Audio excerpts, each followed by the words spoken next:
प्रभो हर हर महादेव शिव शंभो धवलेश्वराय वाळालिंगाय नमः। दीपं यदि परं ब्रह्म दीपं यदि जनार्दनः दीपहरतु मे पापो पूजा दीप नमस्तुते।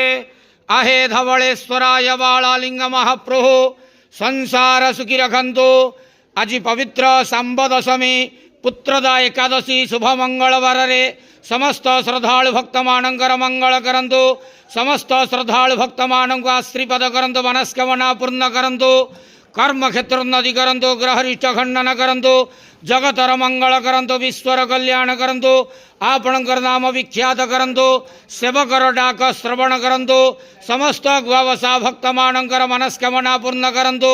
जो जो भक्त माने आपण पाखरे मानसिक रखिछंती तांका मानसिक पूर्ण करंतु। बाबा धवलेश्वराय वाळालिंगाय नमो नमः। संसार सुखी रखंतु आनंदे के वार। हरि बोलो। आज पवित्र सांब दशमी पुत्रदा एकादशी शुभ मंगलवार रे समस्त श्रद्धालु भक्त मानकर मंगल करंतु आनंदे के वार। हरि बोलो।